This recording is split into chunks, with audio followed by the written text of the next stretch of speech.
there, I am Sela Beckett, the Rabbi from another planet. Please like, share and subscribe and ring the little bell so you're notified when new videos drop.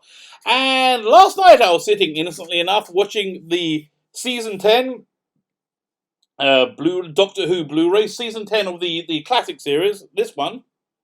And it was fantastic. I think it's going to be released in America in a few months, in October, which is why I bought the English one. Normally I buy the American one so I can make my own covers and basically get rid of this bloody logo and put like a classic logo on and put it in the English cover. I couldn't wait to October to watch it, so I bought the English one.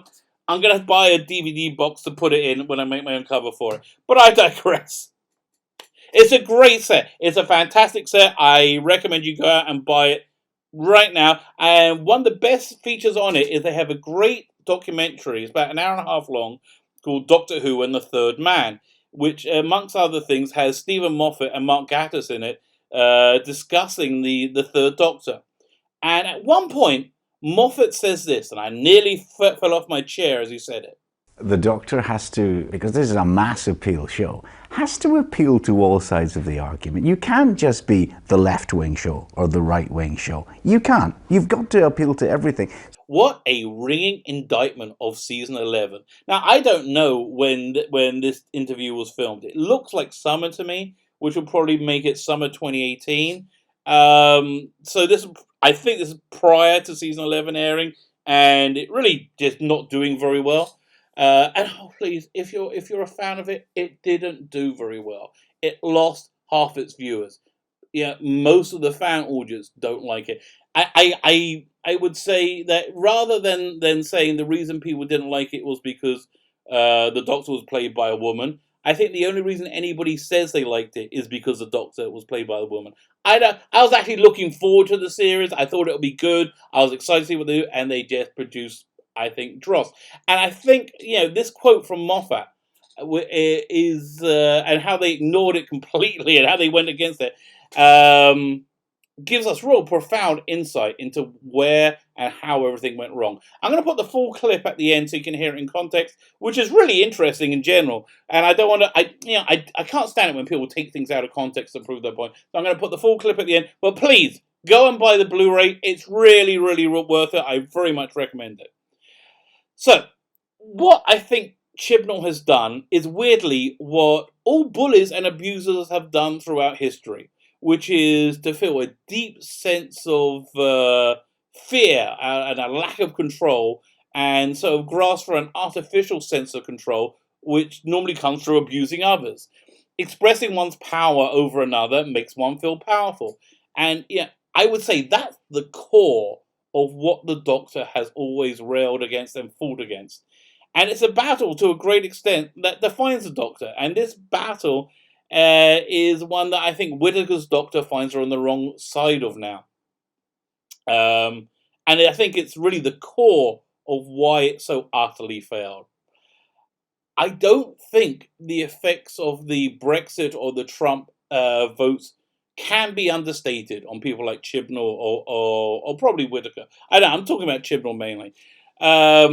Because it essentially meant their entire worldview was shown to be completely flawed. And I can't think of anything more depowering than that. To have, one's entire worldview held up and shown to be two-dimensional, to be flawed, to be something that is just that can't stand up. The feet of clay, I think, is the expression I'm grasping for. And I think everything we've seen from the entertainment industry since then, particularly in Doctor Who Season 11, is an expression of that. The first thing you have to do when you want to have power over, to be abusive to other people, to have power over other people, is you have to other them. You have to make them. You have to disassociate them as being human beings. The test case for this was the Nazis, who reclassified the Jews as not being human. Chibnall hasn't done that, but he sort of has. Anybody who doesn't align with him politically, I think he defines as deplorables. I think he defines them as racist or lowbrow country bumpkins, people who At best, their opinions don't matter at all, and at worst need to be rounded up and eradicated. I really think this is how Chibnall views people who disagree with him politically. I think we've seen that expressed across a myriad of media and in the world since 2016. So, and I think that's what it has informed Whittaker's take on the Doctor. She's a product of Chibnall, and for a very good chance hers, sense of powerlessness and fear. And again, that is the antithesis of what the Doctor is. The Doctor is bravery, not an expression of fear. And by being so, she's been abusive in season 11. I can think of instances where she was cruel and she was cowardly, and that was in between not having any clue of what's going on in any given situation, or having much of an idea of how to fix it.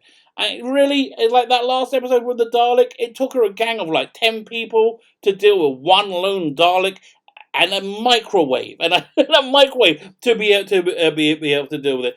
Yeah, I personally love Capaldi's Doctor a lot. I'm doing a big rewatch of it now. It's a very flawed run, and I think it damaged the Doctor Who franchise in general. But, that said, Capaldi's Doctor would have dealt with that Dalek while walking around the console glowering in between sips of tea. And Whittaker's Doctor just couldn't cope with it at all. All she could do was make a gag at how Brexit is terrible. Yeah. All the window dressing in the world, which is what season 12 has desperately promised us in an effort to bring us back, won't be able to paper over those fundamental cracks and flaws in this characterization of the Doctor. Fortunately, I think it's nearly over.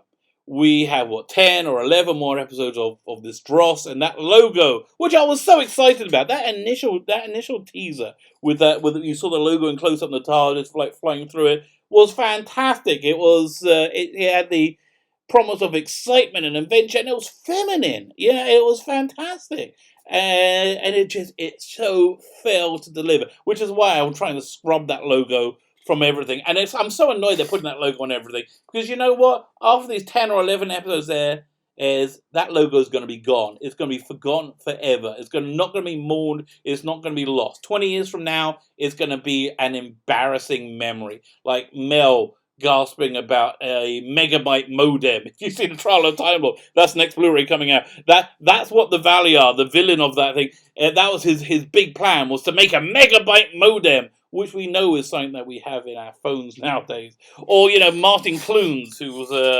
who was in the went on to fame in Doc Martin, amongst other things. And they always wheel out this clip of him in Snake Dance, which is an otherwise fantastic story, but he's dressed in an unfortunately embarrassing costume, hamming it up for all of it. Actually, he's playing it pretty as well as he can. But that's what Whittaker's Doctor Who's going to be. It's going to be an embarrassment that we're going to want to forget and will be forgotten. And that is the real failure of Whittaker's Doctor, of Chibnall's Doctor. They wanted to be an agent for change. They wanted to do something that lasting that would change everything forever. And instead, they're going to be utterly, utterly forgotten. And to my mind, it can't happen soon enough. Fine. My name is Sula Beck, and the Rabbit from another planet. Please like, share, subscribe. Let me know what you think in the comments, and I'll put the rest of that clip in now. Thank you for watching. If the Doctor was only one thing, he'd only appeal to those people. Well, the Doctor is all those things. And if you happen to be a high old Tory, well, so's the Doctor. If you happen to be a revolutionary, well, so's the Doctor. If you happen to be a bit of a macho man, so's the Doctor. If you happen to like wearing cravats and have a remarkably limp wrist, so's the Doctor.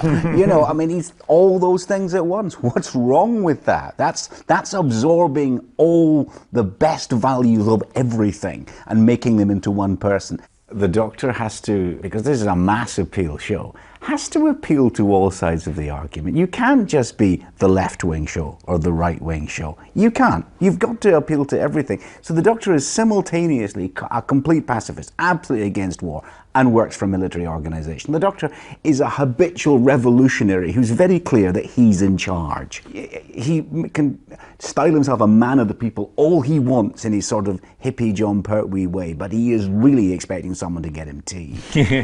He's always starting a fight. Yeah. He's a peace-loving man who wanders the universe looking for trouble. And I think that gives the character a broad appeal.